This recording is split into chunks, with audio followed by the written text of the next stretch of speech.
On revient à l'actualité du jour, la quatrième étape. Rodolphe Godin, Cédric Vasseur. La 4e étape, la plus longue, le jour le plus long, entre Saumur, avec le vin, avec les champignons, avec le château, avec un théâtre formidable à Saumur. Il est génial. Il y a le festival d'Anjou là-bas.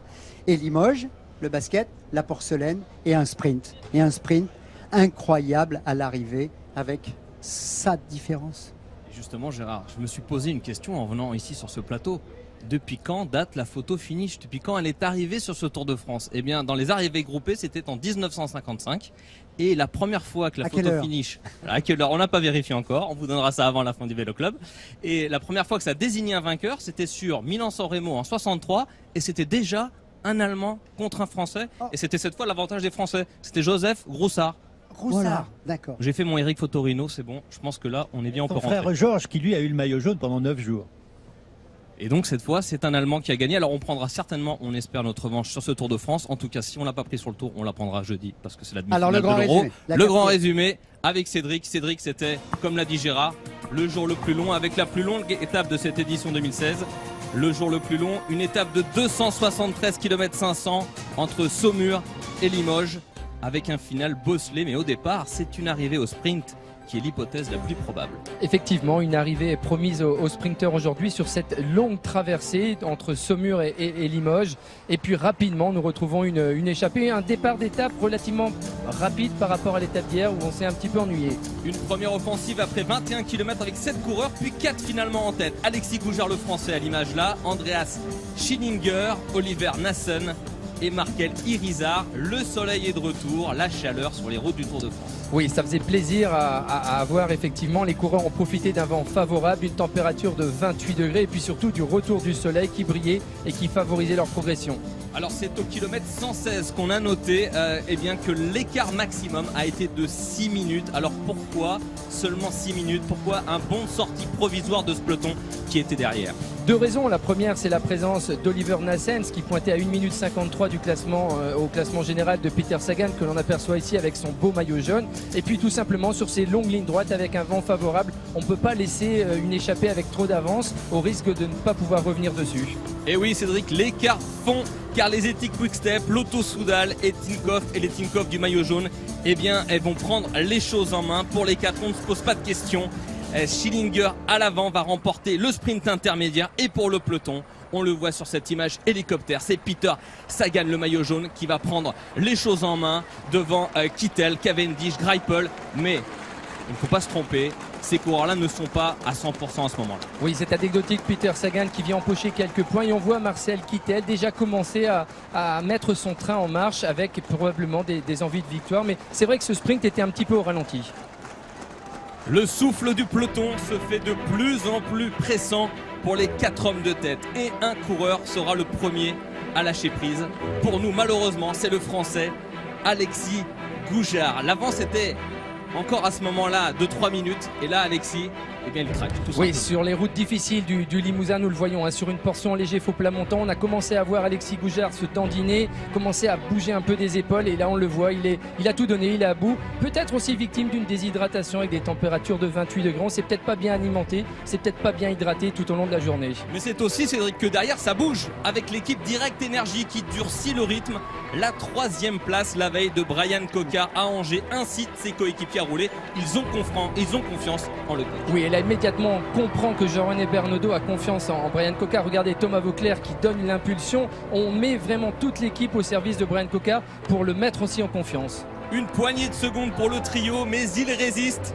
Sur la moto, ce trio, on l'a noté dans le direct, vous a fait une belle impression jusqu'à la fin. Oui, impressionné par la vitesse à laquelle progressaient les 3 coureurs. Après cette longue échappée, on allait relativement vite sur des routes difficiles. Vous le voyez, le peloton n'était pas loin, mais il a eu du mal à aller chercher ces 3 valeureux conquérants. Le peloton qui se rapproche inexorablement, l'échappée dans la ligne de mire, une dizaine de secondes tout au plus. Le premier à craquer, c'est Schillinger et Nassen Irizar, un duo pour un dernier barreau d'honneur. Voilà, avec un peloton qui revient rapidement sur les deux hommes de tête. On a essayé de résister jusqu'au bout pour Nassen et Irizar et irrémédiablement, voilà, le peloton revient avec les leaders qui demandent à leur équipier de se placer en tête de peloton. Et en tête de peloton, là ça roule à combien, Cédric? Est-ce que c'est vraiment l'intensité? C'est le moment où se décide la course? Oui, sur cette portion qui amène les coureurs dans les 5 derniers kilomètres, on flirtait les 60 km/h. Et regardez, des ralentissements sur ces îlots directionnels. Pour une partie du peloton, c'est fini. Ils sont encore une trentaine de coureurs à pouvoir espérer quelque chose. Mais c'était dangereux, c'était piégeux, c'était dangereux cette fin d'étape sur ces 4 derniers kilomètres. Les coureurs le savaient, il fallait être placé dans les 20-30 premières positions pour pouvoir jouer la gagne aujourd'hui. À l'image de Greipel, à l'image des principaux favoris comme le sprinter de la Katusha, Alexander Kristoff, le Norvégien qui fêtait aujourd'hui ses 29 ans. Il veut s'offrir un bel anniversaire et dans cette descente, comme vous le dites, il faut être dans les 15-20 premiers maximum pour espérer faire quelque chose à la flamme rouge. Absolument, puisque les coureurs ont déboulé à près de 65 km/h sous la flamme rouge, impossible de remonter. Et là, effectivement, le placement est primordial. Alors ça frotte dans le peloton pour se placer. On voit Brian Cocard dans cette vue d'hélicoptère qui est bien. On voit aussi les hommes d'Ethics Quick Step de Marcel Kittel. Il a son train, Marcel Kittel. On voit aussi Alexander Kristoff. À ce moment-là, il est encore dans le coup pour la gagne. Et il est tout seul, Brian Cocard. Mais comme un grand, il va prendre la roue de ceux qui peuvent faire quelque chose sur cette étape. Voilà, il faut toujours essayer de lancer le sprint le plus tard possible, mais avant les autres. Et à ce moment-là, ce sont les équipiers d'Alexander Kristoff qui lancent à 400 mètres où la route commence à devenir difficile. Et là, c'est Marcel Kittel qui va prendre les choses en main. Regardez, plein axe dans la roue de Greipel. Marcel Kittel qui va déboîter comme un grand. Il n'a besoin de personne. Il se sent très fort. Le champion allemand avec sur sa droite, sur sa gauche de la route, il y a aussi Peter Sagan. Et celui qui va nous faire plaisir, regardez, qui revient de nulle part. Il s'appelle Brian Cocard. Il est français. Et il va s'arracher dans les derniers mètres. Il est le plus rapide à ce moment-là de la course. Mais ça va se jouer entre Kittel, Cocard. On ne peut pas dire qui peut gagner à ce moment-là. Impossible. Regardez, ça se joue à rien. Ça frotte au niveau de l'épaule de Marcel Kittel et de Brian Cocard. Que c'est impressionnant cette image. Incroyable finish de Brian Cocard qui revient à la hauteur de Marcel Kittel. Il se touche l'épaule. Il jette son vélo comme Marcel Kittel malheureusement. Deux petits. Regardez la photo finish est là pour parler. Hier à Angers, c'était un boyau. Là, on peut dire que c'est un demi-boyau. Et la longue attente de Marcel Kittel, il ne le sait pas encore, mais il va gagner. Et surtout sur cette image, on voit l'intensité du sprint où les coureurs flirtent avec des fréquences cardiaques atteignant les 190 pulsations cardiaques. Ouais, toute la joie qui explose au moment où lui apprend que c'est lui le vainqueur. Première victoire d'étape pour Marcel Kittel, pour le champion allemand de la formation Ethics Quick Step. Et évidemment le contraste, regardez Brian Cocard, on a saisi aussi cette image qui lui va apprendre qu'il n'est finalement que second. C'est même un coéquipier, Angelo Tulli, qui va l'aider à se réveiller, à se relever pardon. C'est terrible. Oui, terrible parce que toute l'équipe a travaillé parfaitement. Brian Cocard était si près de la victoire. Mais aujourd'hui, il a prouvé à ses coéquipiers, il a prouvé au public français qu'il avait une victoire d'étape dans les jambes. Il va l'obtenir, j'en suis persuadé. Eh bien, c'est tout ce qu'on lui souhaite. Peter Sagan, toujours en jaune, 3e de cette étape. Peter Sagan qui demain peut rêver de porter une nouvelle fois ce maillot jaune. Et Peter aux côtés de Poupou, Raymond Poulidor ici à Limoges. Et c'est vrai que Peter Sagan a assuré puisqu'il a même été empoché 4 secondes de bonification en prenant la 3e place aujourd'hui.